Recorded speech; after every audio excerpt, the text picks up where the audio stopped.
দামোদর নদী নয়, যেন নিঃশব্দে পাতা এক মরণ ফাঁদ। বারবার সতর্ক বার্তা, তবুও থামে না দুর্ঘটনা। আবারও এক তরতাজা প্রাণ হারানোর আশঙ্কায় শিউরে উঠেছে এলাকা।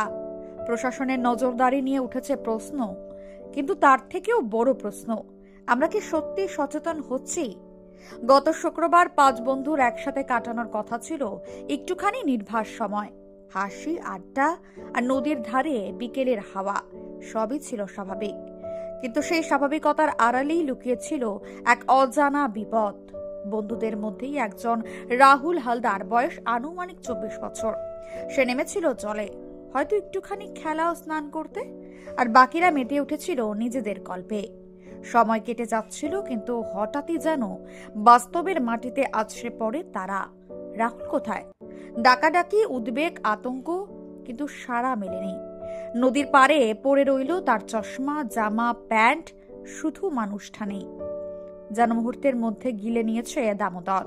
কেউ বলছে সে জলে তলিয়ে গেছে, কেউ বলছে নদীর বালির তলায় চাপা পড়েছে, কিন্তু সত্যিটা এখনো অজানা।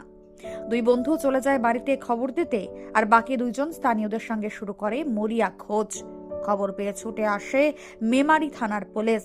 শুরু হয় তল্লাশি। দিন গড়িয়ে সন্ধ্যা, সন্ধ্যা পেরিয়ে রাত। অন্ধকার নদীর বুকে জেনারেটরের আলো জ্বেলে চলে খোঁজ। কাটা ফেলা হয় জলে, তবুও মেলে না কোনো সন্ধান। রাত কেটে যায় উদ্বেগে, উৎকণ্ঠায়। পরের দিন ভোর হতেই আবার শুরু হয় খোঁজ। নামানো হয় ডুবুরি, চলে স্পিডবোট। স্থানীয় যুবকেরাও যোগ দেয় তল্লাশিতে। ঘন্টা পেরিয়ে যায়, সময় গড়ায়। প্রায় 24 ঘন্টা পেরিয়েও নেই কোনো খোঁজ। পারিজাত নগরের বাড়িতে তখন একটাই প্রশ্ন, রাহুল কোথায়? এই প্রশ্ন এখন শুধু একটি পরিবারের নয়, পুরো এলাকার। দামোদর আবারও প্রমাণ করলো সে কতটা ভয়ঙ্কর হতে পারে। তবুও কি আমরা শিখব না? আজও অপেক্ষা, রাহুলের খোঁজ মিলবে কবে? আর তার থেকেও বড় প্রশ্ন, আর কবে আমরা সচেতন হব?